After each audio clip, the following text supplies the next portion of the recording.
court judgement no be for senate to give their own interpretation. I go resume July 22nd. Akpoti-Uduaghan. Dis na Sinok Media.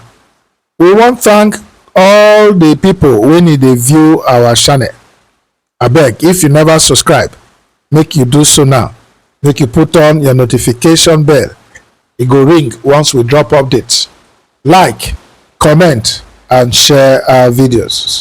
Senator Natasha Akpoti-Uduaghan don write National Assembly say she go come back begin work for Senate on Tuesday, July 22nd, 2025. As court don tok say her suspension too much and dem must call her back. For letter wey her lawyer Michael Jonathan Numa, senior advocate of Nigeria, sign and send give clerk of National Assembly on July 16, she tok say the Federal High Court judgement for July 4 wey Justice Binta Nyako deliver no be advice wey Senate fit argue, say na correct order wey dem must obey. Dem suspend Akpoti-Uduaghan earlier dis year. Dem tok say na for discipline, but court look am and say e no follow constitution and e don spoil her fundamental human rights. Wen she first tok say she go resume on July 7, e come recover say, "Oh, I never see the CTC. Okay, make I carry am go July 14.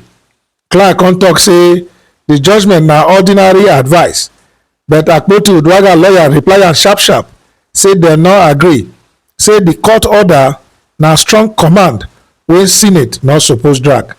Dem point order 12 for the judgement when e tok say the Senate go recall the plaintiff, and the judgement use the word should. Even though dem use should instead of shall, her lawyer tok say the whole judgement show say Senate must obey. The lawyer still remind dem say the judgement cancel the suspension and say the whole suspension break section 63 for constitution.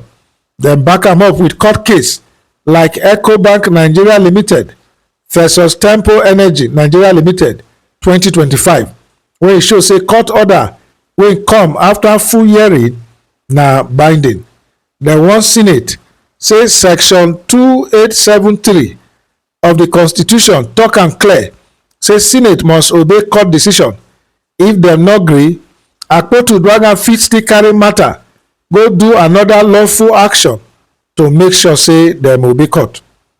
As e be now, she don stand gidigba say July 22nd she dey come back Senate, and dis one fit cause big wahala between court power and how Senate wan take interpret am. Country pipo, dis scenario wen e dey play so, e dey show a likely showdown on Tuesday between the Senate wey Godswill Akpabio dey lead and Senator Natasha Akpoti-Uduaghan. Dis na the second time when the woman don write to inform the clerk of the National Assembly say based on the ruling of the court, she dey resume plenary to represent her people, because the court say even though the Senate get power to discipline im members, e say to suspend Natasha for 6 months na be a total of 180 days as against the 181 days when the National Assembly dey sit for the year. The court come tok say e too dey excessive and e go deny our constituents the opportunity to get representation for the National Assembly. That is why the court come say make she resume plenary, but the Senate no wan hear that one. Dem dey give their own interpretation to wetin the court tok, and that na why dem dey tok say the court na advice the court give, e no dey binding. Na this part of the matter wey dem tok say na advice the court give and e no dey binding, na im make human rights lawyer and senior advocate of Nigeria Femi Falana say make the Senate chamber immediately recall Natasha, say because e dey the statute books say every decision of the court say dem must obey am completely, say make the senate no grandstand with wetin the court talk, and that the senate dey bring themselves to disgrace and shame when they dey talk say na advice the court give, and yet they dey appeal the advice wey the court give. He say dem no dey see the shame wey they dey bring upon themselves because of the interpretation wey they dey give the ruling of the court. So the senior advocate don warn the senate, e don advise the senate say make dem immediately recall Natasha, but whether Senator Akpabio led senate go lis ten na another matter, because the problem for ground na the senate president Godswill Akpabio. He no recuse himself from the senate leadership make dem for clear this matter. Na him be the accused, na him dey preside over the senate. That na why the matter come be like say e dey get k-leg. How dem wan solve this one now when Natasha don write again through her lawyers say she dey resume next Tuesday following the decision of the court say make the senate call her immediately. Meanwhile, the senate say dem don appeal the judgement. So wetin go happen here on Tuesday when Natasha go come senate? Police go arrest am abi DSS no go allow am enter?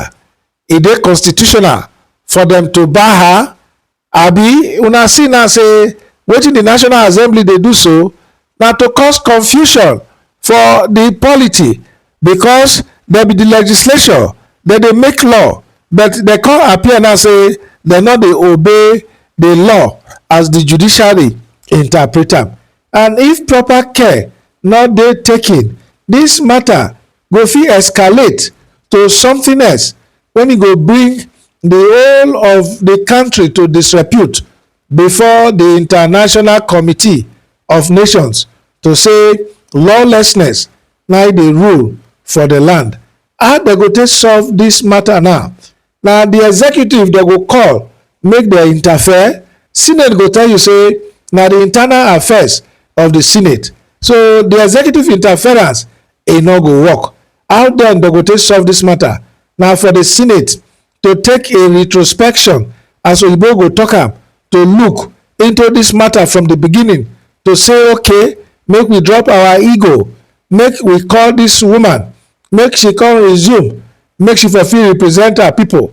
Abi na for Natasha to say senate only say make I apologize and dem go call off my suspension? So instead of all these plenty letters wey my lawyer dey write, make I simply apologize so that this matter go come to an end. She go gree do am? Country people, wetin una think say be the way out?